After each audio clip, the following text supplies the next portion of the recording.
Hi everyone! In English 101, one of the essays that students tend to struggle with the most is the rhetorical analysis essay that we are working on in Module 3. In this class, you're asked to write an analysis of a piece of humor. And as you've read in the lessons, you're going to examine whether or not a particular piece of humor, maybe it's a tweet, maybe it's a sketch on Saturday Night Live, maybe it's an article in The Onion, maybe it's something that somebody said off the cuff in public. You're going to argue whether or not this piece of humor was effective. Did it go over well? Was it taken as funny? Sometimes people say something that they mean to be funny, they mean to be a joke, and it goes off the rails and it is not well received. It's interesting when we're able to analyze why or why not something is funny. I'm going to give you a little hint. There's a little more material to work with if you choose to analyze something that is not well received, somebody who intends to say or do something funny and it doesn't go over very well. There's just a lot more that you can analyze there to talk about how it went wrong. So, since students tend to struggle with what am I analyzing, what do I look at, how do I do this, I've put together this little slideshow for you to talk about how to do it. So I'm going to have us work with the concept of the whoopee cushion. I think this is something with which you are all familiar. Little red pillow that you fill full of air, and then you would slip under somebody's seat without them knowing, and when that person sits down, a large gaseous sound should erupt from their butt. Is a whoopee cushion funny?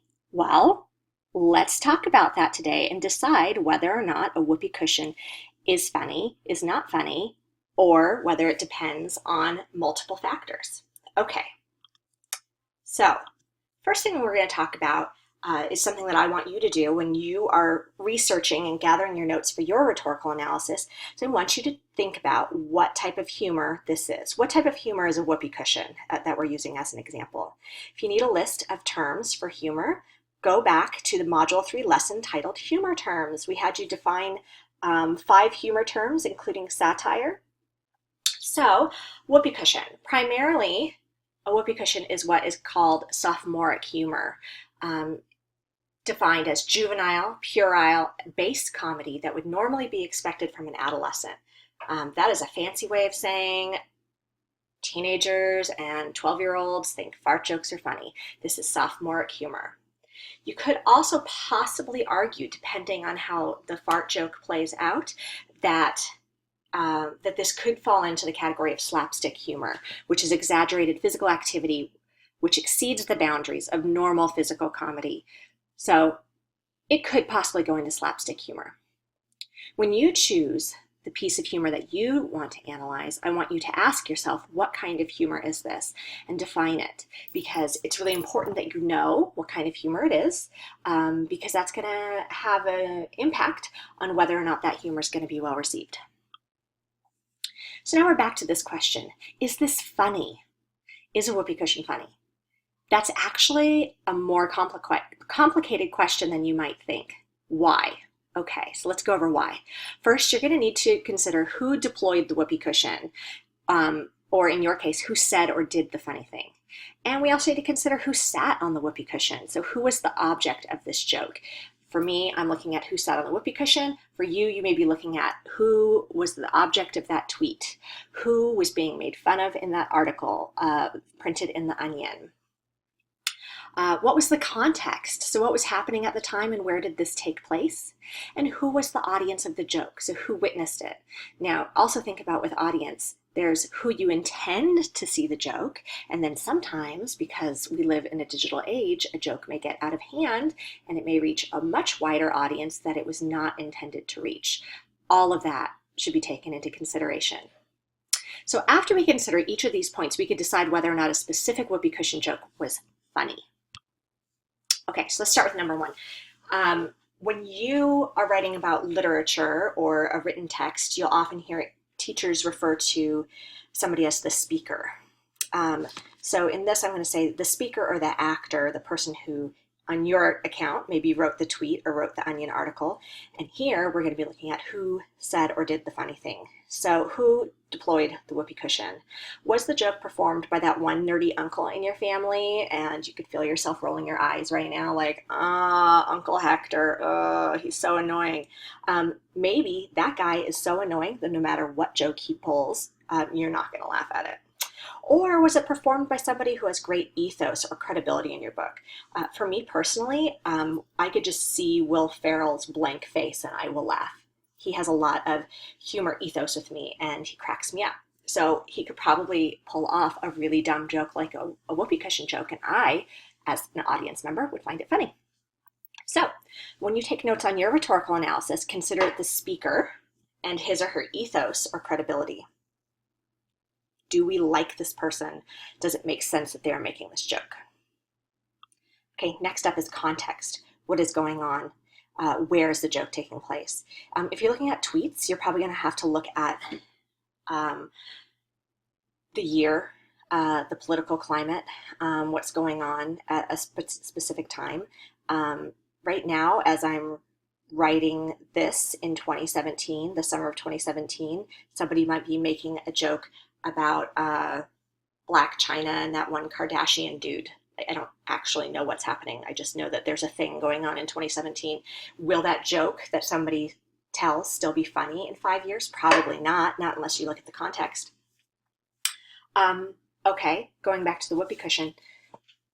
A whoopee cushion joke might go over better at a party where people are relaxing and having a good time. Okay, the atmosphere is light and goofy, and maybe it's going to work in that context. A whoopee cushion joke might not go over well at all in the middle of a church service or during a funeral. Can you see how that context or what's going on around the joke makes a huge difference? A whoopee cushion joke in the middle of a church service, probably not going to be found funny by the congregants. So when you take notes for your rhetorical analysis, I want you to consider the context of the joke or the piece of humor. You're going to need to analyze, was this happening in an appropriate setting or time? And you're going to want to help your readers understand what was going on at the time of the show. Okay, number 3 is audience.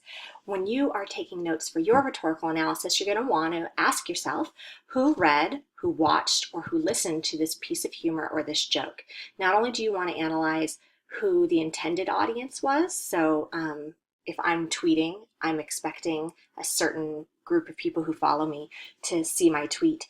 But a tweet can be shared and it may reach a wider audience. So you want to consider not only the intended audience, but the audience that it reached. Closely related to context is audience. So not only are we needing to consider where a joke takes place and in what time frame and what's going on in the world when a joke takes place, but we want to look at who the audience is and how it's received. So let's look at this in the context of the whoopee cushion joke.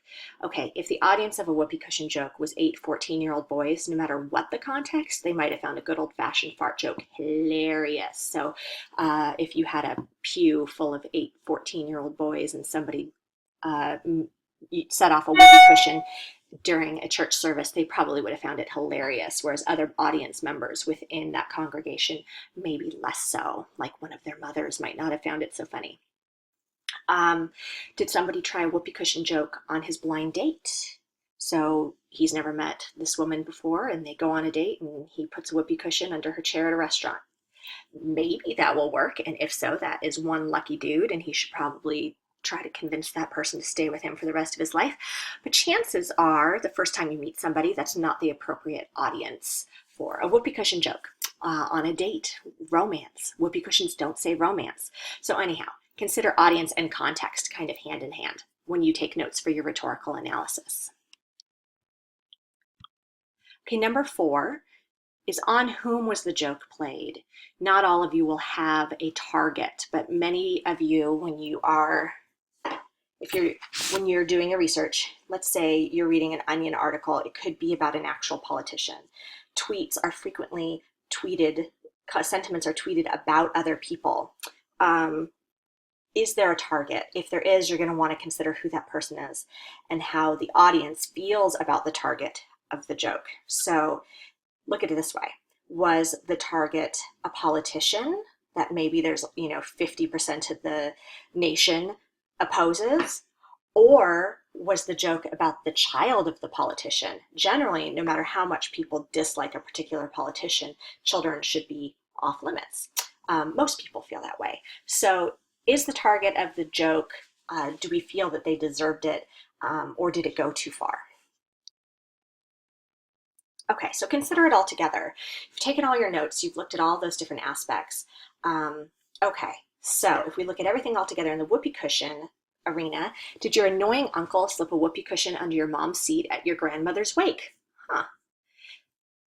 Let's analyze that. You might look at the jokester, the context for the joke, the audience of this incident, and decide that this is an example of a failed piece of humor. Your uncle meant for it to be funny, but it was not. Do you see how you can look at each one of those pieces in an essay, per se, and analyze it, all the while trying to prove this was ineffective humor? Or was the joke played by a favorite comedian on a beloved actor on a late night talk show, and did the whole incident go completely over the top into slapstick territory in front of a late night cable audience? And did it then go viral on YouTube? Okay, well, you might argue that that's a good joke. Whoopee cushions, honestly, are not that funny, but in the right audience and the right situation with the right people, I could see how maybe this could be really funny, and you could see it being passed around on Twitter someday, some video clip. Okay, almost done. Up next, I just want to show you a suggested outline for the rhetorical analysis of a humorous text. You will need to decide what order you want the paragraphs to fall in, but I think this is a really strong order of ideas in an analysis paragraph or analysis essay. Okay, obviously you lead with your intro. You would have a great hook, as we've been discussing all semester. Your thesis statement, which is right over here. Basically, the heart of your thesis should be the piece of humor that you're analyzing is either effective or it's ineffective. You choose. Your thesis should state that very clearly. You may have a little bit more wordiness to it, a little more flair, but basically your thesis statement is X humorous text is effective or X humorous text is ineffective. Your first body paragraph, you're probably going to want to give some background information. Share the tweet with your audience and talk about when it happened and why. So maybe you would want to share the tweet and give the context all in one paragraph. Or if it is a sketch on Saturday Night Live, maybe you'd give a quick summary of it in the first paragraph so everybody's on the same page as they move forward. Your next body paragraph, talk about what kind of humor this represents. Is it slapstick or is it satire? Is the type of humor that it is going to affect how it's going to be received as you move on through the paper and with different audiences. Like I said, fart jokes are really funny with 8-year-old boys. They're probably less funny with 70-year-old women from the South, I'm guessing. Okay, so you can see how the kind of humor it is will affect how it's received. Next up, I would look at the analysis of the speaker or the actor, the person who tweeted. What's their ethos like? Or how well received are they? That's going to have a big impact on how it goes over. Are they unknown at all? If somebody doesn't know the person who tweeted something that they thought to be, quote, funny, and then it gets shared all over the internet and the people don't understand that person's really terrible example of humor, it could get out of hand. Next up, analysis of context. If you haven't already done so, look at what's going on in the world around this piece of humor. If it's satire, what is it commenting on, etc. Analysis of audience. Who was it intended to be viewed by? Who was it viewed by or received by? Did it go over well? If there's a target of the joke, spend some time talking about the target. You decide where that would fall in the essay. I could see that going in different places. You may want a paragraph toward the end before the conclusion where you sum it all up and you just hit all the main points of how this is humorous or not humorous. A nice, light, lovely conclusion paragraph, and then of course you need your works cited paragraph. Even if all of the logic in the essay is your own, you at least need to cite the piece of humor. So if you are spending your entire time writing about a tweet, you need to have that tweet on the works cited page.